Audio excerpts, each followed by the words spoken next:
Even after that, I sat in my locker and for about 5 or 10 minutes, and like I said, it's frustrating whenever you don't get an opportunity to play. And we had prepared for McNeese.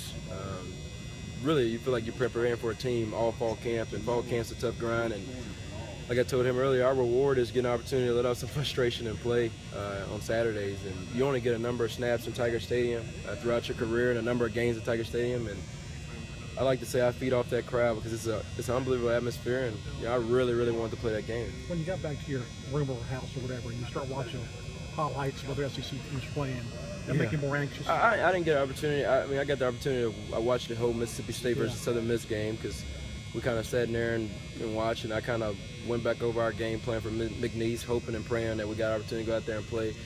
I didn't get to watch any highlights after I got done with the game. Like I said, I went and watched it again, Southern Miss versus Mississippi State, communicated with our coaches, and spent some time with my family before they left. Y'all saw it during the fall, but how excited were you the way y'all attacked? Yeah, I mean, it's young guys and screen. It's really fun. We didn't run any screens in that game, didn't get an opportunity, but it's really fun. I mean, we got a lot of talent on offense this year, and you can kind of see that. We got a lot of guys who are going to play big roles for us this year on this football team, and I think it's important that we continue to start off fast.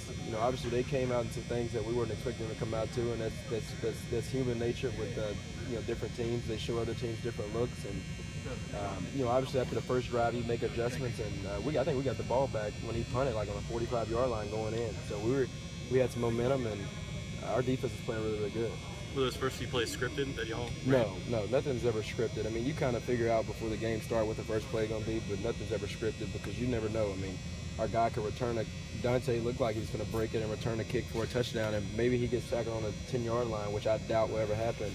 And then the whole game plan changes. We go in and we run some different stuff. So it's never scripted. So they weren't scripted, but did you know Nick and Darius were going to be in on the same play? That was kind of surprising to a lot of people. I mean, we practice a lot of different things. This offense is going to be explosive this year, and those are two explosive guys and two freshmen I'm really impressed with. And like I said, we got 4 running backs that are really talented. I don't think anybody else got that stable of running backs in their backfield.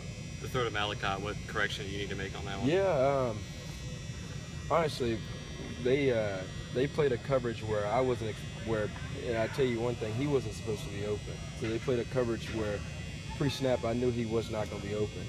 So I'm getting ready to check the ball down or extend the play, and at the peripheral I see him running wide open.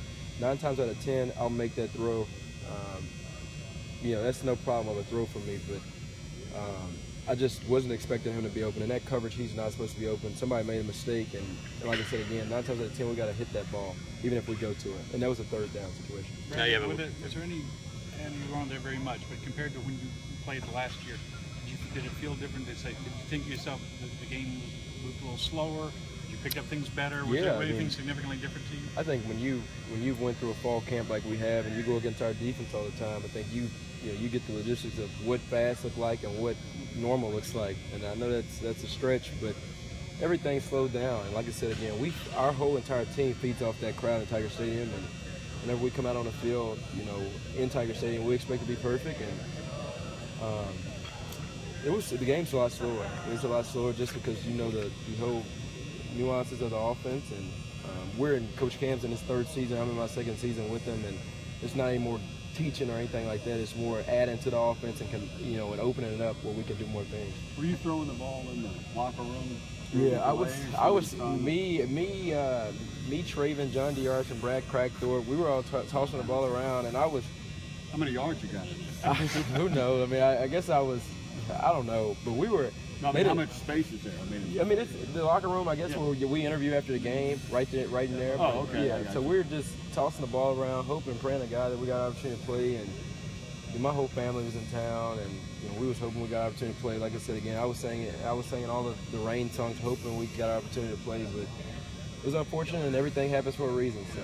What's your mentality like now? I know that you probably wanted to get some things ironed out, get the feel of things, and now you go on the road for your 2nd start. I guess it's going to be loud. We're playing against a good team, and last year I got an opportunity to see you can't lead your defense on the field. I guess last year against Auburn they played probably more snaps than we did. We're going against a quarterback that I'm not comparing Dak to Nick Marshall, but both of them are really, really talented, and they have a talented offense. So we got to execute on first and second down, get in third and manageable, and convert. You feel like you're a year older from that game to now? I mean, yeah, not the same quarterback. Yeah, they actually the same thing. We're past Auburn.